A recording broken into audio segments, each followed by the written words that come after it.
My child, stop what you are doing right now. In this moment, before anything else reaches your ears today, I need you to stop everything and receive what I am about to say to you. Not because something is wrong, but because something is right, more right and more complete than you have allowed yourself to believe in a very long time, and I will not let another day pass without you knowing it. This message was not easy for you to find today. I want you to know that. Something was working against it reaching you, working with intention and with the specific goal of keeping you in the quiet confusion of not knowing, of wondering why certain people have been so strange in your presence lately, of carrying the vague heaviness of feeling, watched without being able to name by whom or for what purpose. Forces that would rather you stayed in that uncertain space, never quite sure what is being said about you or decided about you when you are not in the room, but you found it anyway, beloved. Or rather, I made sure it found you. I rerouted it. I pressed it through the noise and the distraction and the 1,000 other things that were competing for your attention on this particular Sunday morning. I placed it in your path at this specific time, at this precise moment in your week, because what I am about to speak into your life is not generic and it is not coincidental. It is for you specifically. On this day in this season, with everything you have been quietly carrying under the surface of your composed exterior. That was not an accident, my beloved. That was an appointment written long before this Sunday ever arrived on the calendar. And if something in your chest tightened the moment you pressed play, if something in you felt a kind of inner recognition before the words even began, that is not anxiety, and it is not overthinking. That is your spirit responding to something it already knows because I prepared it. I whispered into the deepest part of you, days before this word arrived, that something was shifting, that a word was coming, that the ground beneath your feet was rearranging in ways your physical eyes had not yet been given permission to see. So do not dismiss that feeling, my child. Lean into it. Stay here, because what I have for you today is not a vague encouragement. It is a report, my beloved, a specific and detailed account of something that happened this Sunday. Something that changed the nature of what surrounds you, and you deserve to know what it was. Most people will scroll past a word this specific, this particular, this carefully targeted toward the exact shape of what they have been quietly holding inside. You did not. That decision, the one that made you stop and stay and listen, was already written, my child. And what I am about to release into this moment is exactly what I intended for exactly this place in your life. I want you to understand something about the nature of this Sunday, my beloved. There was a quality to this day that was different from ordinary days, a particular weight in the spiritual atmosphere that those who are sensitive to these things may have noticed without being able to articulate it. Something was happening on your behalf in a dimension you cannot see from where you stand, and I want to walk you into the knowledge of it, not to cause you to be troubled, but to cause you to understand the fullness of what being covered truly means in the practical, day-to-day.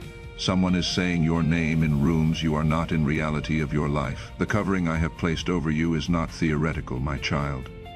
It is not a concept that lives in Scripture and stays there. It is an active, operating, moment-by-moment reality that functions whether you are aware of it or not, whether you feel it or not. And this Sunday was a day when that covering became visible in a particular way, visible to those who were least expecting to see it and were most invested in not finding it. I was moving on your behalf, my beloved, in places you did not know were even in need of that movement. I was present in conversations you did not know were happening. I was in rooms where your name was being spoken, not in celebration, not in support, but with the specific intention of settling a question that had been forming in certain minds for a while. And the way I was present in those rooms, my child, was not passive. I was not simply observing. I was acting. I was opening what they needed to see, and closing what they needed to not see, and arranging what they encountered so that when the conclusion arrived, it was not the one they came looking for. There was a gathering. I want you to know this clearly, not a public one, not something announced with fanfare or organized with visible formality, a quiet convergence of people who have been watching you, who have been collecting their observations the way someone collects items they intend to present as evidence. They came together with what they believed was a shared purpose rooted in discernment. but I want you to know the truth of what gathered them, because the truth of it is far simpler and far more ancient than the sophisticated justifications they gave themselves. The real question underneath all of it was this: what is really holding this person up? Because what they had been seeing in your life did not make sense when filtered through the framework they used to understand how the world works. The peace they observed when your circumstances gave every reason for unraveling, the quiet steadiness when the storms around you were the kind that should have dismantled someone with far more visible support than they believed you to have. The doors that opened for you when there was no natural explanation for why they opened. The provision that arrived through channels that no amount of strategic positioning could have manufactured. The protection that was visible even to people who did not want to acknowledge the source of what they were seeing. They had been watching, and they had been gathering their observations with the careful energy of people who have decided they are doing something responsible. But underneath all of that, my child, the real motive was simpler and older than any of the reasons they gave themselves. They needed to find the flaw. They needed to locate the crack in the foundation, the place where the story you seemed to be living broke down into something explainable, something ordinary, something that could be filed away in the category of luck or illusion. Because if there was no flaw, my beloved, if what they kept glimpsing in your life was genuinely what it appeared to be, then something was true about you that would require them to revise what they had already decided. So they gathered, and they spoke your name in a room you were not in, and they believed, with a confidence that felt to them like certainty, that they were about to confirm everything they had already decided. I want you to know, my child, that I was in that room before any of them walked through the door. Type I am covered. Type it not as a wish and not as a hope for something that might one day be true. Type it as a declaration of what is already your reality. Because when you type those words today, heaven reads it as your formal acknowledgement of the active, operating, present tense covering that has been on your life in every room where your name has been spoken, including every room you never knew about. Every word spoken in faith is recorded, and what you declare in this moment matters more than you may realize right now. They came with questions, and they came with what they believed was evidence.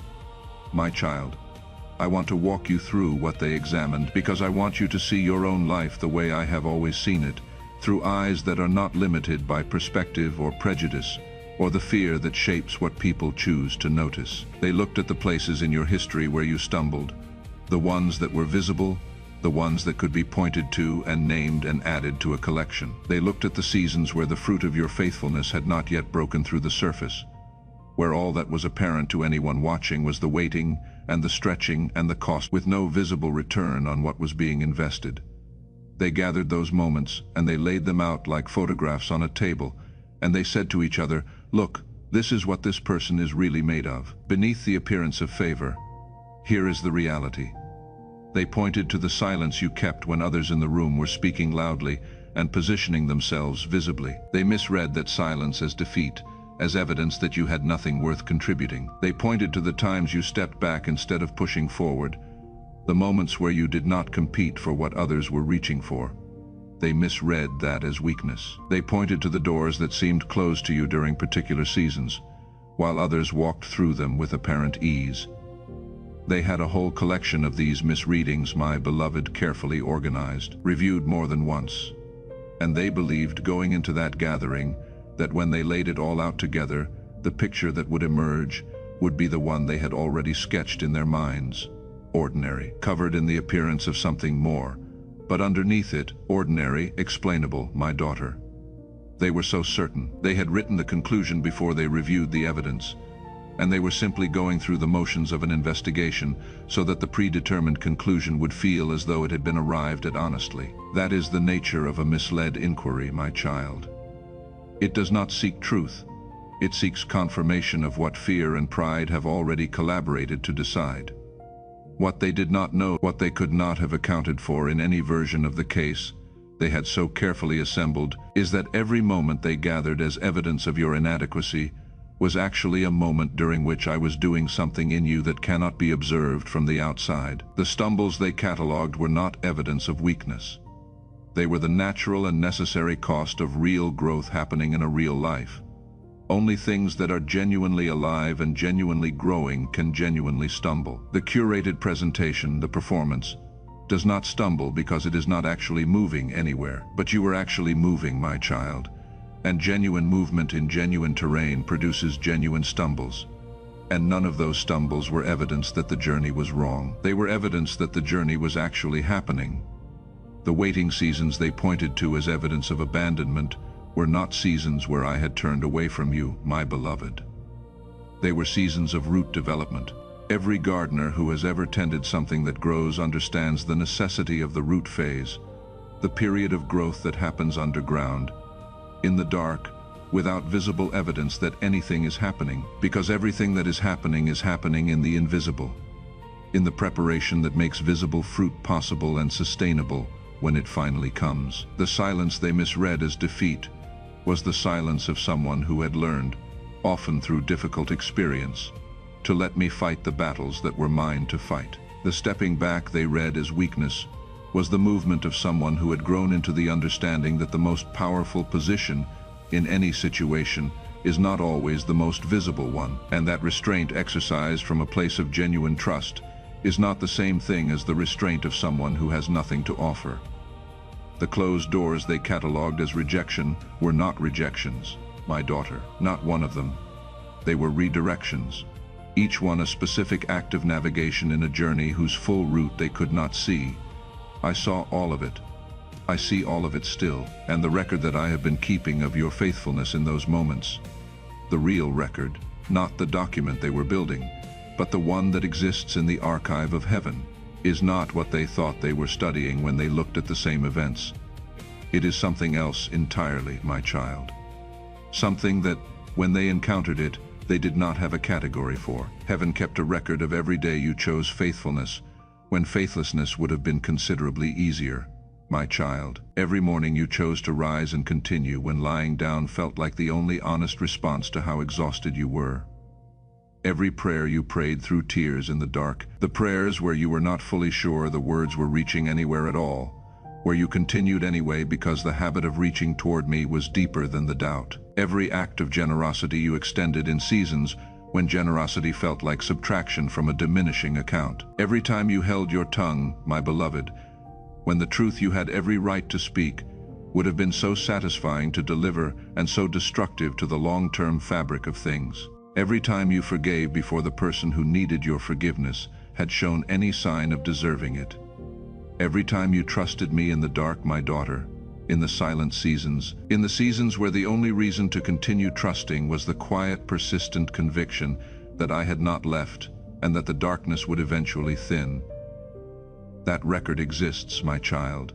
It is not metaphorical. It is a real accounting of real choices made in real time, and it is more complete than any documentation any human investigation has ever produced.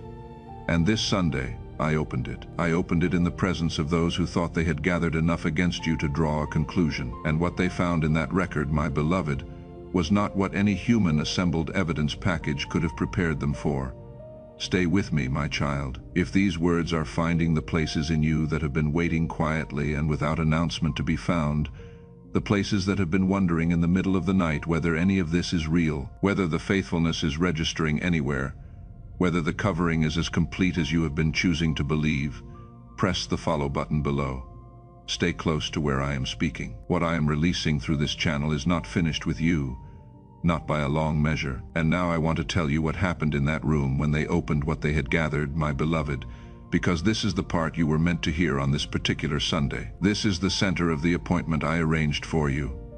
They opened what they had carefully assembled with the confidence of people who have done their preparation and are ready to present their findings. They looked at the whole of it together, the full collection, expecting that the composite picture would be the one they came expecting to confirm, and instead, something else happened, something that none of them had language for in the moment it occurred.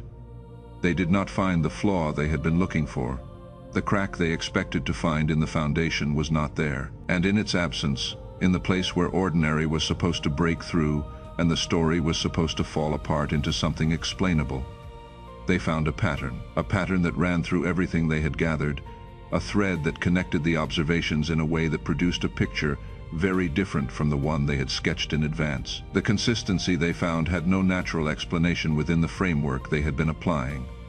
The timing of things, when they looked at them side by side, was uncanny in a way that coincidence could not comfortably hold. The specific nature of the protection they had observed, when it was laid out alongside the specific nature of what it had been protecting against, was not the protection of a lucky person. It was the protection of a covered person. And there is a difference between those two things that anyone who has spent real time in the study of patterns of grace can recognize immediately. They began to see it, my child, against their intentions, against the conclusion they had brought into the room with them. They began to see what was actually in the record. They began to see what I see when I look at your life. And the first response to seeing what I see when someone encounters it without preparation and without the framework of faith that makes it comprehensible is silence. Not the silence of thought, not the silence of processing. The silence that happens when a category dissolves, when the explanation you came prepared to give meets something that refuses to fit inside it, and the explanation has nowhere to go. They went silent, my beloved, and in that silence was the recognition, even among those who would have preferred not to recognize it, that what they had been studying was marked, that the life they had assembled evidence about was not the life of someone ordinary wearing the costume of something more. It was the life of someone carrying something that was placed there long before any of them began watching. They found my fingerprint, my child, unmistakable once seen, and they had no protocol for what to do with what they were looking at. Type they found his mark. Type it, because what you are declaring is not aspirational. It is historical. It happened this Sunday. They found it. The mark was there because it has always been there. And when you type those words, you are adding your voice to the testimony of what they encountered in that room. A testimony that is now being spoken in places seen and unseen. I want to tell you about the silence, my beloved, because it deserves more description than a single word can carry. It was not a comfortable silence, not the silence of a conversation that has found a natural pause. It was the silence of people who had walked into a room carrying certainty and were leaving with something they had not brought and were not sure how to hold. The ground dissolved under them when they opened what they had gathered, because the evidence did not cooperate with the conclusion. And the experience of certainty dissolving is not a comfortable one, my child. It leaves a particular residue, something that sits between confusion and a very specific kind of fear. Not the fear of danger in the immediate sense, the older fear. The fear that arrives when you realize you have been moving in territory you did not understand, and the territory has just revealed something about itself that you were not prepared for. The fear of those who have touched something marked without knowing it was marked until the mark became visible. That fear began to move through the room. My beloved, the one who was being studied became the one being feared. The one who was the subject of the investigation became the one in whose life the investigators encountered something that exceeded their categories. And the fear in that room was not manufactured by anything you did or said. You were not there. You were not involved. You made no move. You had no knowledge of the gathering until I gave you knowledge of it in this moment. The shift happened entirely because I moved, because I opened a record in front of those who had been building a case. And what was in that record was not what they were equipped to handle. The fear that reversed in that room is the natural consequence of what happens when people who have been moving against what is covered discover, suddenly and undeniably, that it is covered. That is not something I arranged as punishment, my daughter. It is simply the nature of what covering is and what it does when it becomes visible to those who were not expecting to see it. The fact that you are still here, my beloved, that you have stayed through every word, that something in you continued to hold on and receive even as this word has moved through territory that is specific and weighty and requires your full attention. The fact of your staying is itself the evidence that this word is yours. What I am about to release in the next moments is not for those who have already gone. It is for those who remained because you are still here. What I release in this next moment belongs specifically to those who stayed. Think of someone in your life, my child, who also knows what it feels like to have their name spoken in rooms they were not in. someone whose faithfulness has been observed through the lens of misunderstanding, someone who has been studied by people who were not looking for what they actually found, someone who is still carrying the uncertainty of not knowing whether the covering on their life is as real and as active as what has been spoken about you today.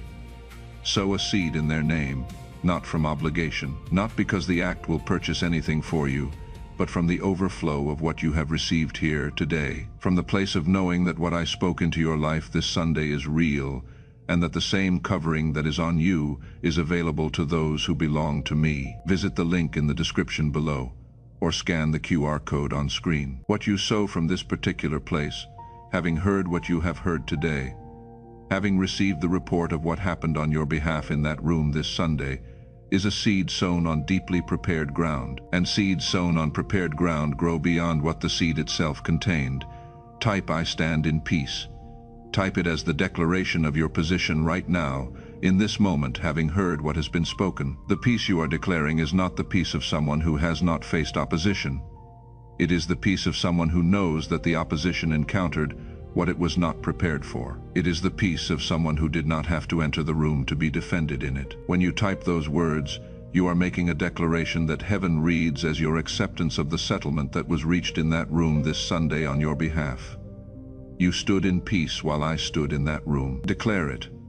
Now I want to speak into who you actually are, my beloved, because this is the part that the investigation encountered and could not contain, and I want you to hear it from me directly so that you do not minimize it or deflect it or treat it as a nice thought without substance. Before you were born, my child, I knew what I was placing in you, not in the general sense that I know all things, but in the specific, intentional, purposeful sense of a craftsman who knows exactly what they are building and exactly what function it is designed to serve. I knew the particular shape of the calling. I knew the specific texture of the light you were going to carry, and I knew, going into it with full awareness, that the kind of light I was placing in you would be confusing to people whose eyes were not calibrated for it. Some light comes through ordinary glass and bends in entirely predictable ways, and people who have watched it long enough can anticipate where it will fall and how it will behave. But the light I placed in you does not behave according to those predictions, my beloved. It reaches places that predictable light cannot reach. It illuminates things that predictable light passes over without touching. It persists in conditions where predictable light would be extinguished, and none of that is something you produced through your own effort. It was placed in you, my child, before your first breath, before your name was assigned, before anyone who is now watching you, studying you, gathering evidence about you, was aware that you existed. I chose what you would carry, and I chose it specifically because the world you were entering had a need for exactly that shape of light, in exactly the places you would move through, at exactly the moments you would arrive. The people who gathered to study you this Sunday did not know what they were looking at because they had not encountered it before. They did not have a framework that could hold what their investigation kept surfacing, which is why the conclusion kept refusing to cooperate with their expectations. Your calling is not a smaller version of what they understand to be significant, my beloved. Your anointing is not a lesser version of something they have seen before. The mark on your life is older than any observation anyone has made about you, older than any framework anyone has tried to apply to you, older than any room in which your name has ever been spoken, my daughter. The favor that has been following you, my beloved, the favor they observed and catalogued and still could not explain, is not random, and it is not luck, and it is not the result of positioning or performance. It is the outworking of a covenant established before you had the capacity to enter it for yourself, established on your behalf by one who could. I made promises over your life, my child, promises that are not conditional on the approval of those around you. Promises that do not expire when circumstances become difficult. Promises that do not require the comprehension or the cooperation of those who are watching from the outside. The windows of heaven that have been opened over you are not dependent on the vote of any gathering, on the verdict of any investigation, on the conclusions of any room where your name has been spoken in your absence. When I speak through Isaiah 54:17 and say that no weapon formed against you shall prosper, my daughter, I am not speaking poetry. I am describing a governing reality, a structure built into the fabric of the life that belongs to me. No weapon. Not some weapons. Not weapons that are poorly aimed No weapon, not one that is formed against you, shall prosper. And every tongue that rises against you in judgment, I will render impotent. That is not a future possibility contingent on your performance, my child. That is the verdict that was already written when you were brought under the covering of my covenant. The strength they witnessed in you during the seasons they gathered as evidence of struggle, that strength was not yours alone, my beloved. And I want to be precise about this. It was not your raw endurance that produced what they kept seeing in your life. You paid prices in those seasons that were genuine and that left genuine marks, my child. But the reason you were able to continue paying those prices, the reason the paying did not finally destroy you even in the moments where it came very close, was because I was sustaining the deepest part of you, the part that makes the decision to continue, the part that wakes up in the morning and chooses to remain in the story. Philippians 4:13 is not a motivational slogan. It is a technical description of how faithfulness operates in seasons that exceed human capacity. The strength that others witnessed was mine moving through you, my daughter. The endurance was mine rooted in you. The peace that confused them was mine, settled in you at a level that sits below the reach of circumstances. You were never carrying the weight alone, my child, and that is why, when they looked at the whole record of your life, what they found was not the portrait of a person straining under their own strength and occasionally failing under the load. What they found was the portrait of a person held, my beloved, held in seasons where the circumstances argued loudly that no one was holding, held in the dark, held in the silent stretches, held in the moments where the evidence of being held was nowhere visible held. And that holding is not a metaphor. It is the most concrete thing in your life. Now I want to speak about what happens to those who gather against the one I have marked, my beloved, and I want you to receive this not as satisfaction at another's defeat. What I am speaking about is consequence, the natural, built-in, unavoidable consequence that operates when human movement is directed against what is covered. The plans that were formed in that room this Sunday will not prosper, my child. Not because I am reaching in to actively destroy each specific plan in a dramatic act of intervention, but because plans formed against what I have marked carry within them the mechanism of their own reversal. They are built on the wrong foundation, the evidence they gathered, the observations they assembled, the conclusions they reached. None of it has stable ground to stand on because the reality they were trying to describe is not the reality that actually exists. And plans built on an incorrect reading of reality have a specific trajectory. They bend back toward those who formed them. Job 5:12 describes this. He frustrates the devices of the crafty so that their hands cannot perform their enterprise. And Proverbs 16:7 says that when your ways please the Lord, He makes even your enemies to be at peace with you. That peace does not always look like friendship, my daughter. Sometimes it looks like silence. The specific silence of people who came intending to speak and found the words were gone when they opened their mouths. The tongues that were ready to move against you this Sunday encountered something they were not prepared for. And in that encounter, the readiness dissolved. This is the operation of Isaiah 54:17 in your actual life. My beloved, in real time, on a Sunday that you lived through without knowing what I have just described to you was happening, the weapons were formed. They were real weapons, assembled with real intentions by real people who believed they had gathered enough to make them work. And they did not prosper. They did not prosper because you are under a covering that I placed there, and that no assembly of observations or evidence or intentions can penetrate. My child, the evidence they gathered about you has not been destroyed, my beloved. It has been transformed.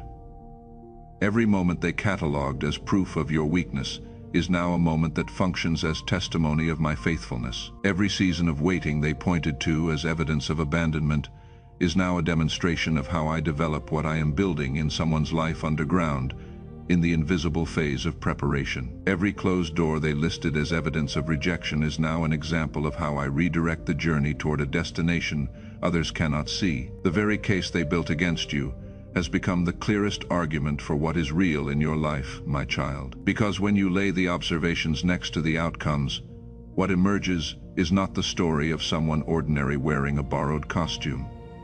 What emerges is the unmistakable story of active grace at work in a real life. They gathered the material without understanding what they were gathering, and the material itself became the evidence that undermined the conclusion they were trying to support. That is a particular kind of justice.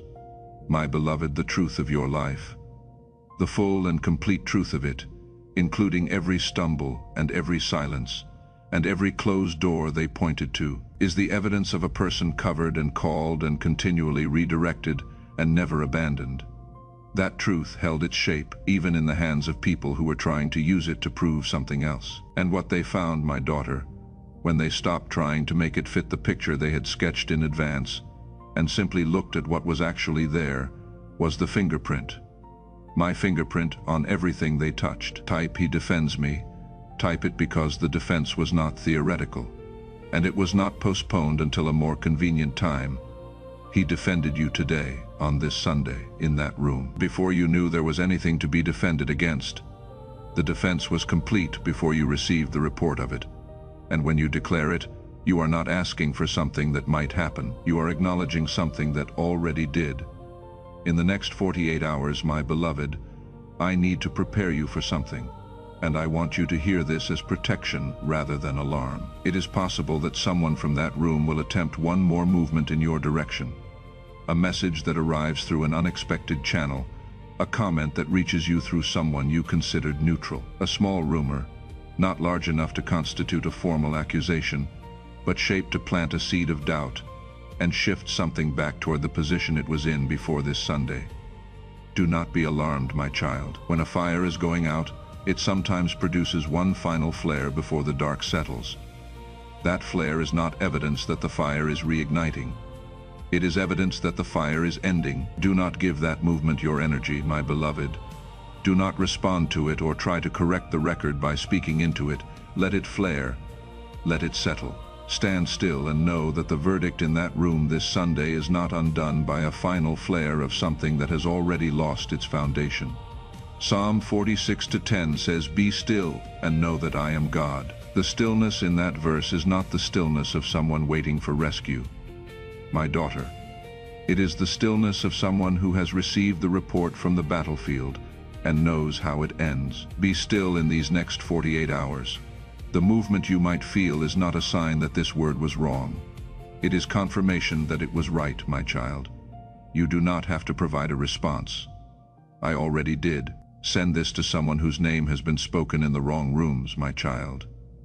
There is a person, and I suspect their name is already present in your awareness, who needs to hear what has been spoken today. Someone who does not yet know that I was in the room where their name was being discussed. Someone who is still carrying the uncertain weight of feeling watched and evaluated without being able to name the source of that feeling.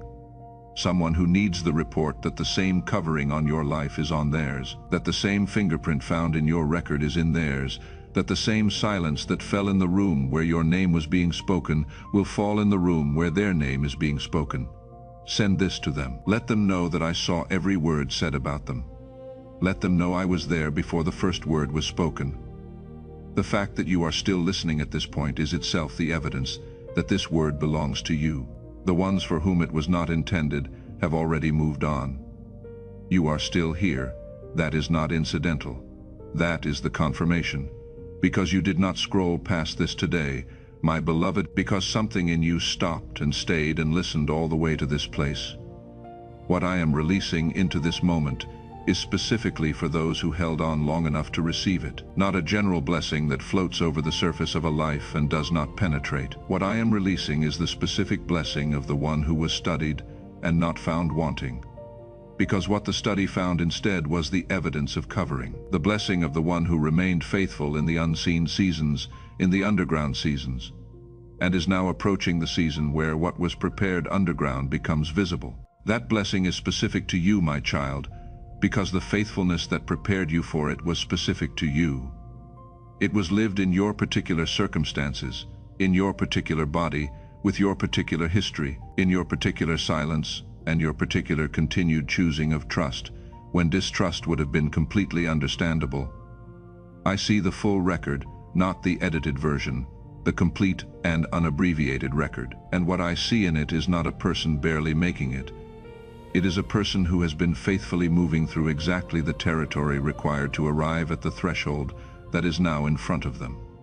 Type, I receive this. Type it because the posture of receiving is an active posture, not a passive one. Receiving requires that your hands are open. Receiving requires that you have put down the weight of needing to earn what is being given. Receiving requires that you acknowledge the giver and the gift simultaneously. Type it as your declaration that your hands are open, that you have put down what needed to be put down, and that what I am releasing into your life in this moment is welcome and received. What is received in faith does not return empty. My child, I want to speak a blessing over you now that is specific to this Sunday and to everything that happened in your life today, most of which you experienced without knowing what was happening in the dimension I have been describing to you. I bless you with the peace of the person who has been vindicated without lifting a finger, not the exhausted peace of someone who finally won through effort, but the settled, quiet, complete peace of the one who watched the battle be fought entirely on their behalf, and was asked to do nothing except remain in faithfulness. I bless you with the rest of the one who has received the report from the battlefield and knows how it ended, a rest that is not passive, but the rest of someone who knows that what needed to happen already has, and who is now free to move forward without the weight of a battle that I already entered and completed. I bless your silence this week, my beloved. The silence you kept when you could have spoken and chose not to, the silence that looked from the outside like defeat, but was actually the silence of someone who had learned that I fight more effectively when my child is still. I bless every moment of restraint that cost you something. I bless every prayer prayed in the dark that felt like it was going nowhere. I bless the faithfulness that was invisible to the people who were watching, the kind of faithfulness that does not produce visible results in the short term and is therefore the most genuine kind, because it is practiced not for its audience, but because it is right. I bless your next step, whatever it is, wherever I am directing you in this season following this Sunday. I bless the doors I am about to open over your life, the doors that Revelation 3-8 describes. I have placed before you an open door, and no one can shut it. Not the people who gathered this Sunday, not anyone who has spoken your name in a room you were not in. The door I am opening no one can shut, and I bless the calling that confused them. My beloved, the particular shape of the light I placed in you that did not fit inside their categories, the favor that ran through the evidence they gathered and refused to be explained. That calling is yours. It is not borrowed, and it is not contingent, and it is not subject to revision based on anyone's findings. It was placed in you before you could do anything to deserve it or disqualify yourself from it, and it is active right now, right in this moment. Active, my child, in the exact season you are currently living. What I began in you before your first breath is still in motion. Isaiah 46:10 says that I declare the end from the beginning, from ancient times what is still to come. I say my purpose will stand. My purpose for your life is standing right now. This Sunday was not the disruption of that purpose. It was the advancement of it. The gathering that was called with the intention of settling a question about your life became, through my rearrangement of what they encountered, a gathering that served my purpose instead of theirs. Every gathering that has been called against you has, in the end, served my purpose. Romans 8:28 says, all things work together for good for those who love me and are called according to my purpose. All things, my beloved, not some things, not the easy and comfortable things that look like favor from the beginning. All things working together for good. You are loved, you are called. Everything that has touched your life is being worked, including this Sunday, including that room, including the silence that fell in it. Jeremiah 29:11 says, the plans I have for you are plans for a future and a hope. Those plans were not disrupted by what happened this Sunday. They were advanced. And the next chapter of what I am building in your life will become visible in ways that do not require your effort or your management.